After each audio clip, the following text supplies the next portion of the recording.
इंदौर में सांवेर रोड व कुमेड़ी क्षेत्र में नगर निगम ने प्रदूषण फैलाने वाली फैक्ट्रियों पर सख्त कार्रवाई की है।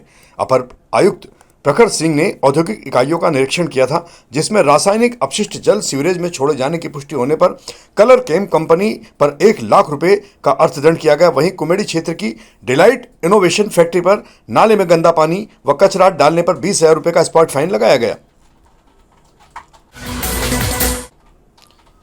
नगर निगम आयुक्त क्षितिज सिंघल ने झोन क्रमांक 9 में जल प्रदाय कार्यों का निरीक्षण कर त्रिवेणी पानी की टंकी क्षेत्र देवनगर, पांचू की चाल सहित अन्य स्थलों का निरीक्षण किया। इस दौरान उनके साथ अपर आयुक्त नरेंद्रनाथ पांडे सहित विभागीय अधिकारी मौजूद थे। आयुक्त ने दूषित पानी की समस्या के स्थायी समाधान के कार्य में तेजी लाने और गुणवत्ता मानकों के अनुरूप लाइन डालने के निर्देश दिए हैं। इंदौर के वार्ड क्रमांक 8 में छिपाबाखल क्षेत्र में संकल्प से समाधान अभियान के अंतर्गत शिविर आयोजित किया गया, जिसमें महापौर पुष्पमत भार्गव ने नागरिकों से सीधे संवाद कर उनकी समस्याएं सुनी और अधिकारियों को त्वरित समाधान के निर्देश दिए। शिविर में पीएम स्वनिधि व घरेलू कामकाजी महिला योजना के पात्र हितग्राहियों को प्रतीकात्मक लाभ वितरण किया गया। महापौर ने बताया कि इन शिविरों के माध्यम से केंद्र व शासन की 100 से अधिक जन कल्याणकारी योजनाओं का लाभ दिया जा रहा है। इंदौर पुलिस कमिश्नर के द्वारा हेलमेट पहने सुरक्षित रहे अभियान के तहत पलासिया चौराहे पर वृहद जागरूकता कार्यक्रम एक बार फिर आयोजित किया गया। पुलिस आयुक्त संतोष कुमार सिंह के निर्देश में ट्रैफिक पुलिस ने वाहन चालकों को सड़क सुरक्षा का महत्व समझाया। इस दौरान नियमों का पालन करने वाले जिम्मेदार नागरिकों को सम्मानित किया गया। वहीं दस्तावेज पूर्ण न होने पर जरूरतमंदों को हेलमेट भी वितरित किए गए। पुलिस कमिश्नर ने कहा कि हादसों से बचाव के लिए हेलमेट अनिवार्य है। इंदौर पुलिस कमिश्नर के साप्ताहिक पुरस्कार कार्यक्रम के तहत उत्कृष्ट कार्य करने वाले 16 पुलिस अधिकारी एवं कर्मचारियों को सम्मानित किया गया। पलासिया कार्यालय में प्रशस्ति पत्र एवं नगद पुरस्कार से सम्मानित किए गए इन अधिकारियों के सम्मान में काफी संख्या में पुलिस अधिकारी कर्मचारी मौजूद। यातायात शाखा के कर्मियों ने अपराधियों की गिरफ्तारी व माल मशूका जब्ती, तकनीकी सहायता सहित अन्य मामलों में भूमिका निभाने वाले कर्मचारियों को विशेष रूप से सम्मानित किया गया। इस अवसर पर अतिरिक्त पुलिस आयुक्त आर.के. सिंह, राजेश दंडोतिया, अमरेंद्र सिंह सहित अन्य अधिकारी भी उपस्थित थे। मंगलवार को आयोजित इंदौर पुलिस कमिश्नर की जनसुनवाई काफी भीड़ भरी रही। इस बार 80 आवेदन प्राप्त हुए हैं, जिनमें पारिवारिक व आपसी विवाद, पैसों का लेन देन, फाइनेंशियल फ्रॉड सहित अन्य मामले शामिल हैं। पुलिस कमिश्नर संतोष कुमार सिंह ने प्रत्येक आवेदक से व्यक्तिगत रूप से चर्चा कर संबंधित अधिकारियों को त्वरित कार्रवाई व शीघ्र निराकरण के निर्देश दिए। इस अवसर पर अपर आयुक्त आर.के. सिंह, राजेश दंडोतिया, श्री अमरेंद्र सिंह सहित अन्य जोन के अधिकारी उपस्थित थे। इंदौर यातायात पुलिस के साथ कंधे से कंधा मिलाकर यातायात सुधार कार्य में सहयोग करने वाले सेवाभावी नागरिकों की संख्या लगातार बढ़ती जा रही है। ट्रैफिक प्रहरी के नाम से संबोधित किए जाने वाले इन नागरिकों की संख्या इस मंगलवार को 2900 को पार कर चुकी है। इंदौर यातायात पुलिस के साथ जुड़कर यातायात सुधार कार्य में सहयोग प्रदान करने वाले नए ट्रैफिक प्रहरियों को केप, जैकेट और गिफ्ट देकर इंदौर पुलिस कमिश्नर संतोष कुमार सिंह के द्वारा सम्मानित किया गया। वहीं पहले से इस अभियान से जुड़े सर्वश्रेष्ठ कार्य करने वाले ट्रैफिक प्रहरियों को विशेष रूप से सम्मानित किया गया। इंदौर पलासिया स्थित पुलिस कमिश्नर कार्यालय में मंगलवार को सेवानिवृत्त हो रहे इंदौर पुलिस के 7 अधिकारियों को भावपूर्ण विदाई दी गई। पुलिस आयुक्त संतोष कुमार सिंह व अतिरिक्त पुलिस आयुक्त श्री आर.के. सिंह के मार्गदर्शन में आयोजित कार्यक्रम में अधिकारियों को साल श्रीफल, मोमेंटो और पुष्पमाला भेंट कर सम्मानित किया गया। डीसीपी श्री प्रकाश परिहार ने उनके योगदान की सराहना करते हुए नई जीवन पारी के लिए शुभकामनाएं दी। वरिष्ठ अधिकारियों ने स्वास्थ्य, परिवार और भविष्य की योजनाओं पर मार्गदर्शन दिया। सेवानिवृत्त अधिकारियों ने भी अपने अनुभव साझा कर भाव विभोर विदाई ली। सोशल मीडिया पर लापरवाही पूर्वक गाड़ी चलाने के वीडियो वायरल हुए थे। इनमें कुछ युवक गाड़ी से बाहर लटक रहे थे, जो कि उनकी जान के लिए भी जोखिम भरा था। इसे गंभीरता से लेते हुए पुलिस ने गाड़ी नंबर के आधार पर मयूर, सुमित, हिमांशु, जय आदि के खिलाफ कार्रवाई करते हुए उनकी गाड़ी को जब्त किया है। इन लोगों की गाड़ी नंबर के आधार पर इनका होल्डर भी लगा रखा था, जिसके खिलाफ पुलिस ने उचित वैधानिक कार्रवाई भी की है।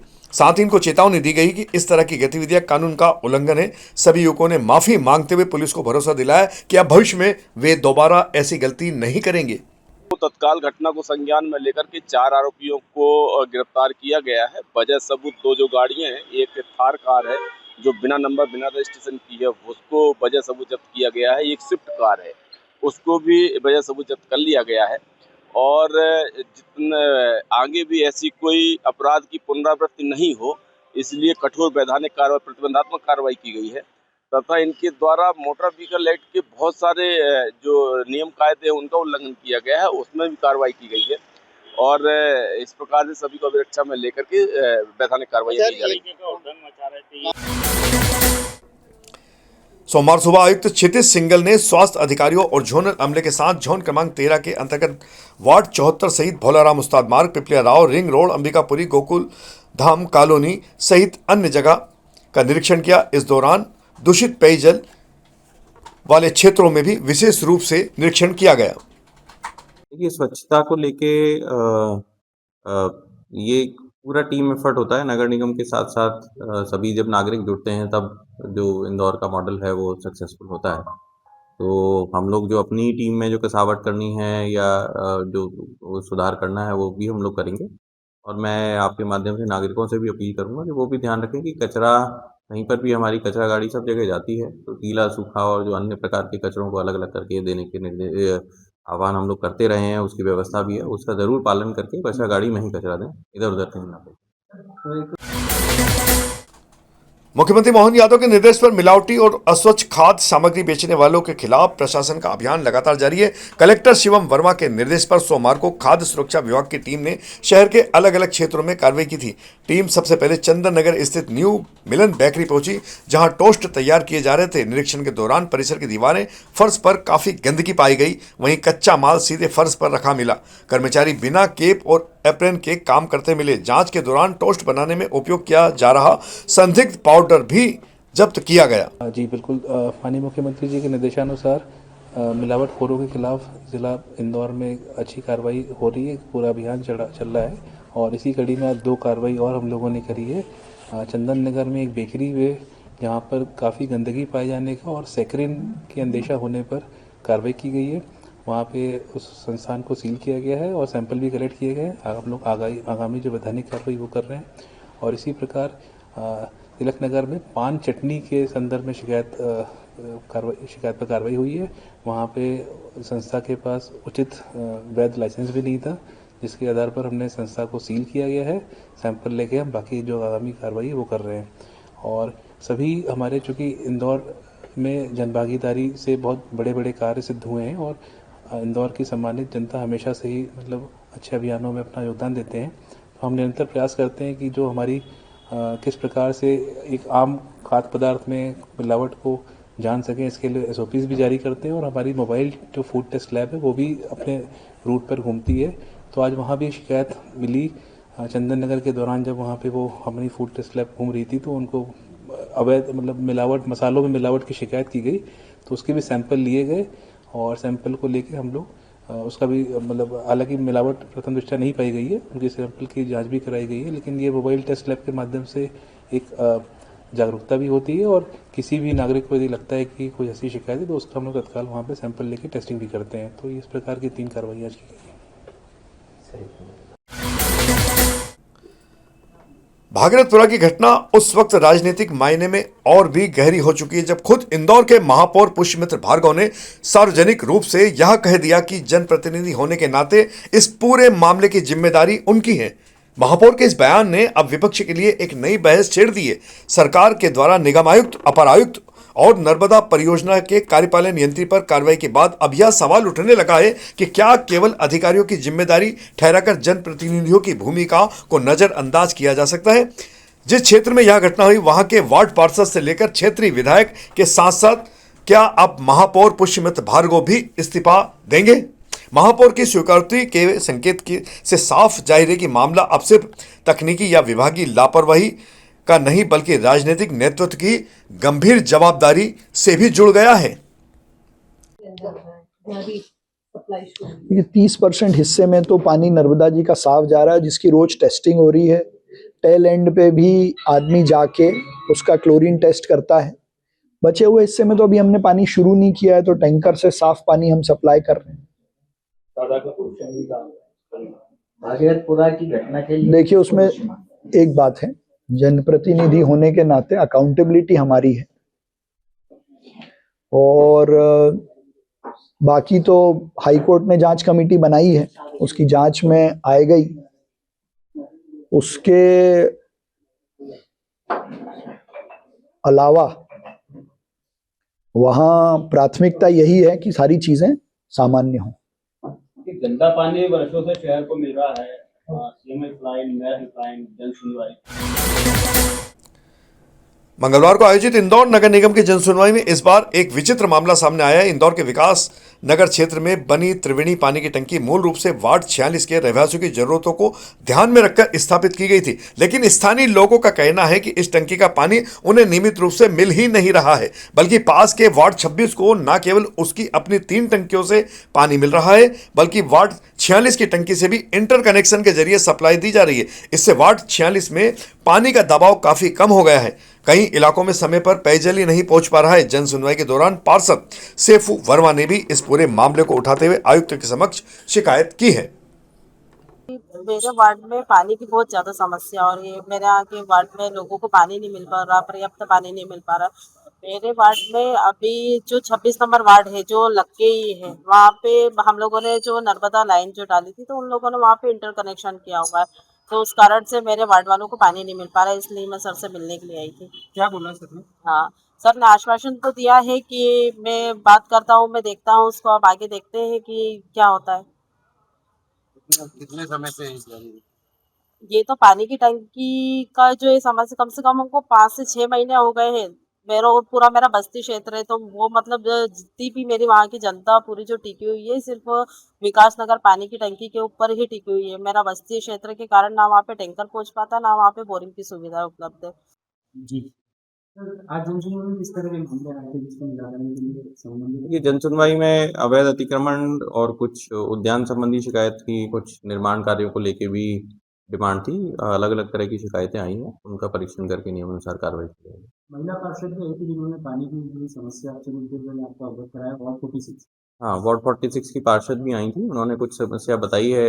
कुछ एरिया में उनके यहाँ सप्लाई अभी प्रॉपर्ली नहीं हो पा रहा है, उसको भी चेक करा के उस पर कार्रवाई की जाएगी। स्वच्छता इंदौर नगर निगम ने ग्रीन बॉन्ड के जरिए विकास परियोजनाओं के लिए वैकल्पिक वित्तीय मॉडल तैयार करने की पहल की थी। सोलर प्लांट जैसी पर्यावरणीय हितैषी योजनाओं के लिए बॉन्ड जारी कर निगम ने यह साबित किया है कि नगर निगम भी वित्तीय अनुशासन और नवाचार के साथ बड़े प्रोजेक्ट संभाल सकते हैं। इसी प्रयोग को देखते हुए समझने के लिए 16वें वित्त आयोग का दल इंदौर आया था। दौरे के दौरान नगर निगम के अधिकारियों ने ग्रीन बॉन्ड की संरचना, उनके उपयोग, संभावनाओं की विस्तृत जानकारी आयोग के समक्ष रखी थी। अब उसी मॉडल को केंद्रीय बजट में स्थान मिलता दर्शाया जा रहा है। इंदौर की पहल को नीति स्तर पर गंभीरता से लिया गया है। बजट में स्पष्ट किया गया है कि यदि नगर निगम 1000 करोड़ रुपए तक के बॉन्ड जारी करता है तो उस पर केंद्र सरकार की ओर से 100 करोड़ रुपए का अनुदान मिल जाएगा। कर लें। आप सभी को नमस्कार। और मुख्यतः तो 2 विषयों पर आप सबसे संवाद करने के लिए मैंने आप सबको चाय पे आमंत्रित किया है। पहला, देश के यशस्वी प्रधानमंत्री नरेंद्र मोदी जी के नेतृत्व में कल जो फाइनेंशियल ईयर 26-27 का बजट सम्माननीय निर्मला सीतारमण जी ने संसद में रखा है, वो 2 कारणों से बहुत ऐतिहासिक है। एक, आने वाले 2 दशकों में भारत की इकोनॉमिक ग्रोथ और विकसित भारत की जो संकल्पना है, क्योंकि हम 2026 में हैं और प्रधानमंत्री जी 2047 के भारत की बात हमेशा करते हैं और उसी दृष्टि से काम भी कर रहे हैं, तो ये उस प्लानिंग का बजट है। दूसरा, ये बजट नगरीय निकायों की दृष्टि से बहुत महत्वपूर्ण है और नगरीय निकायों की अगर हम बात करें तो उसके भी 2 कारण हैं। एक, 16वें वित्त आयोग की टीम इंदौर भी आई थी और पहली बार राजधानी के अलावा हम उनको इंदौर लाने में भी सफल हुए थे और यहाँ आने के बाद जिन चीज़ों को उन्होंने देखा, जो सुझाव सबसे लिए, इंदौर यातायात पुलिस के द्वारा सड़क सुरक्षा जागरूकता के तहत स्क्रैप मटेरियल से बनी विशेष हेलमेट की प्रतिकृति का पुलिस आयुक्त संतोष कुमार सिंह ने अनावरण किया। यह प्रतिकृति लोहे व वाहनों के पुराने पार्ट से तैयार की गई थी, जिसका उद्देश्य आम जन को हेलमेट की उपयोगिता समझाना है। इस अवसर पर अतिरिक्त पुलिस आयुक्त आर.के. सिंह व पुलिस उपायुक्त यातायात आनंद कलादगी सहित वरिष्ठ अधिकारी मौजूद थे।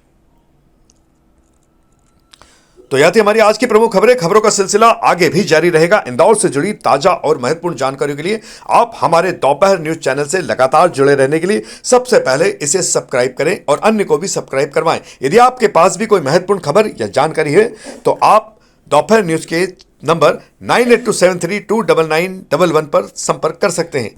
धन्यवाद।